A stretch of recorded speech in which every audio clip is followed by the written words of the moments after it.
Death Row Records, The Last Interview, a show where we interview individuals on the brink of death. Today we have the man from the novel The Road by Cormac McCarthy. Thank you for being with me today. Thank you for having me. If you're ready, let's begin. When traveling on the road, what was your mindset? My main goal was to keep my son and I alive by any means necessary. My motto was, to kill or be killed.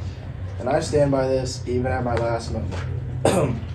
My son was my first priority, and anything else, including myself, came after. His well-being was the most important thing to me because he relied on me for everything. I was willing to kill to save him. Wow, it must have been intense having to fend for your life while simultaneously worrying about your son. I can't imagine what it must have felt like to take someone's life to save your own.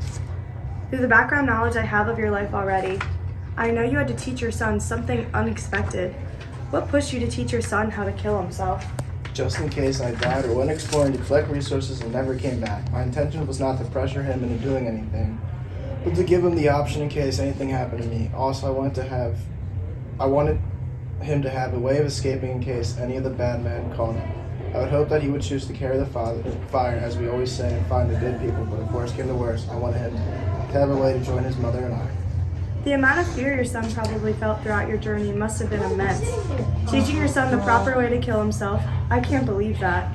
I know you don't regret doing it because you always aim to protect him, but do you have any regrets concerning the people you have encountered? We had one encounter where we had to track a thief that stole from us. I stole all of his clothes and left him behind with nothing to get back at him. I regretted stealing his clothes after talking to my son because although we did not kill him directly, we killed him indirectly by stripping him of everything he had. If I could go back, I would not have taken everything from him because I acted with my emotions. He deserved better, and so did my son. I can understand how you would feel regret in a situation like that. However, I also understand that in the moment, you believe that you were simply trying to protect you and your son. Speaking of your son, do you think you provided enough for him to survive without you?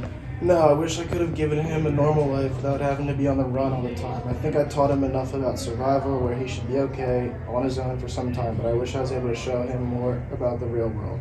At the beginning of our journey, we used to do lessons about writing, reading, and other skills, but somewhere along the way, we stopped. I started to believe that there was no purpose for them, but I should have kept up with them. I can't imagine how it would feel to be in your position, but I think I would also feel as though there would be no purpose to learning about a world that is no longer.